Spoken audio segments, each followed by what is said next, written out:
Our mindsets have a huge impact on our results that we get in our life, which is why today I'm going to talk about 5 mindsets that have improved my life. So the first one, I think this one was a huge one for me. That done is better than perfect. That I reward myself more for trying, more for starting than I do for how good it actually turns out to be in the end. Because at first, no matter what we do, we're all going to get bad results at first because we need a lot of practice to actually get there.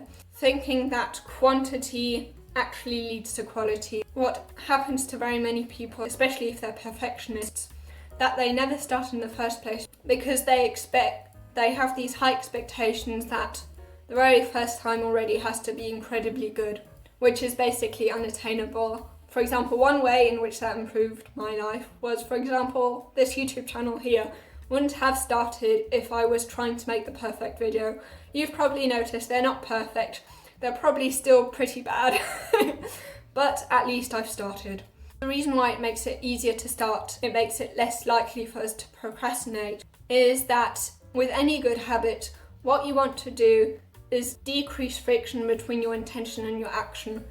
And if you have these high expectations of yourself that it has to be great, then of course that friction is going to be extremely high. So basically think of everything as a first draft. And this is also great, also for your mental health, because that leads to you overthinking things less. Which leads me to the second mindset, that I personally find failure better than not having tried. And this also leads to us overthinking less, because if you think about what we think when we overthink, that sounds funny, is what if that and that happened? If you try, if you take action, then you overthink less because you know the answer to what if so and so happens. And then you also have less anxiety, which is really great. And if we try more, that leads to way less regret. And regret is really a feeling that is very uncomfortable. And if we have too much regret, we should have a little bit because we don't want to have no guilt, for example. But if we have too much guilt, that is very bad for our mental health. Which is why Daniel Pink, in his book, The Power of Regret, in which he also says that regret, a certain amount, is actually good for us. One of the things he says in his book is that rejection is better than having regret. So if you can prevent yourself from having regret, even if you are rejected, at least you don't have to think about what would have happened if, because we know what happened. Now, this has been very helpful for me because I am naturally very shy. I'm kind of an introvert, and I've probably maybe also got social anxiety, I don't know. And anyway, this mindset has led to me asking a few more people, for example, if they want to stay in contact and so forth. It's still not very many. Guess what? I've also been rejected way more often now because of that. But at least I don't have to think about what would have happened if I had asked. And then the third one that really helped me a lot is knowing about the spotlight effect. Now, basically what the spotlight effect is that people tend to overestimate how much attention other people are paying to them.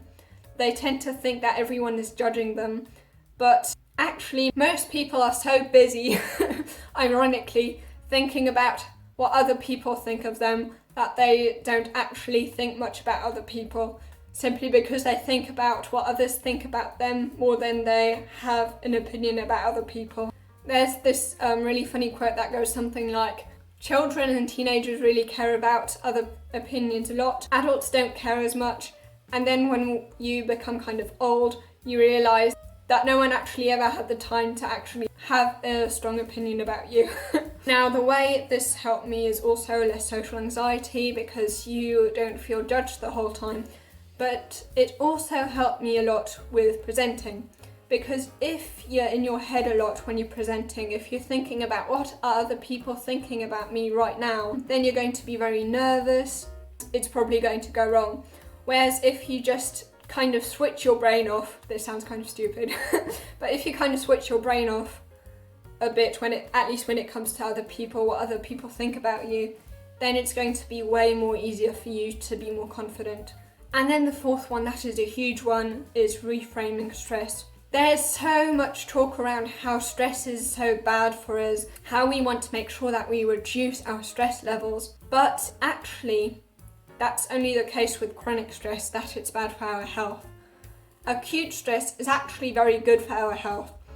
Acute stress, for example, this is why cold showers and cold exposure, of course you don't want to freeze yourself to death, but a bit of cold exposure is actually very healthy for us because of this acute stress is what makes our immune systems function. And Kelly McGonigal led some studies in which she found out that thinking that stress is bad for you actually makes it even worse for you than it actually is. And also Alaya Crum has done a lot of research around how reframing stress is much better for your health. I think what people who are stressed tend to do when they think that stress is bad is be stressed about the fact that they are stressed, and of course that's not necessarily a good way to deal with stress. So basically by reframing stress you're more relaxed and you seek more challenge. And then the fifth one, I think I've probably pretty much had a growth mindset around skills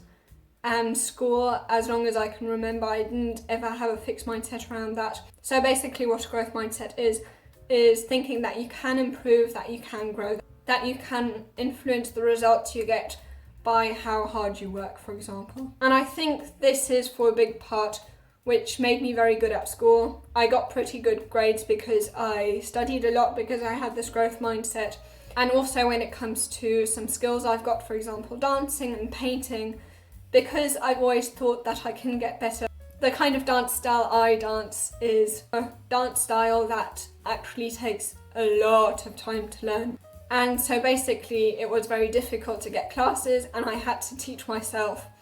And it looked extremely horrible in the beginning. And if I hadn't had a growth mindset, I would have stopped immediately, because especially the first year, I think it took me about a year for it to actually look kind of okay, kind of good. So if I had had a fixed mindset around dancing, I would have stopped immediately.